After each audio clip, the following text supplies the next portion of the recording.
ప్రయాణకం నుంచి ఇప్పుడు నేను ఇటు 30 డిగ్రీల కోణం ఇచ్చిన అనుకుందాం. 30 డిగ్రీల కోణం ఇస్తున్నా నేను. ఎన్ని డిగ్రీలు వచ్చింది అక్కడ? 20. ఎంత వచ్చింది? అంటే లంబం వైపు వంగిందా, దూరం పోయిందా? లంబానికి దగ్గరగా వంగి ప్రయాణం చేస్తుంది కదా. అంటే విరళయానకంలో నుంచి సాంద్రతర యానకంలోకి కాంతి కిరణం ప్రయాణం చేసేటప్పుడు లంబానికి దగ్గరగా వంగి ప్రయాణం చేస్తుంది.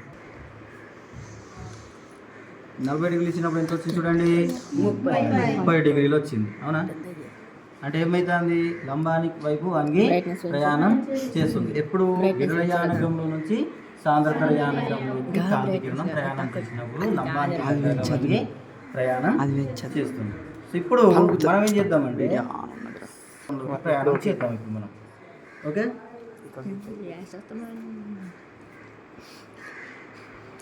ఇది సాంద్రతర యానకం. ఇటు గాజు ఉంది కదా, గాజు ఉంటే ఇది ఏందన్నట్టు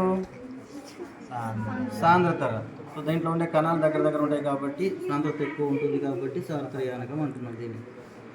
సో ఇప్పుడు నేను జాగ్రత్త వినండి, నేను ఇక్కడ 20 డిగ్రీల కోణం ఇస్తాను.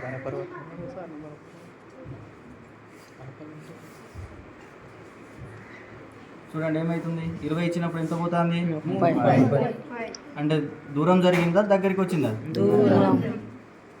సాంద్రతర యానకంలో నుంచి విరళ యానకంలోకి కాంతి కిరణం ప్రయాణం చేసేటప్పుడు లంబానికి దూరంగా వంగి ప్రయాణం చేస్తుంది. Okay, right.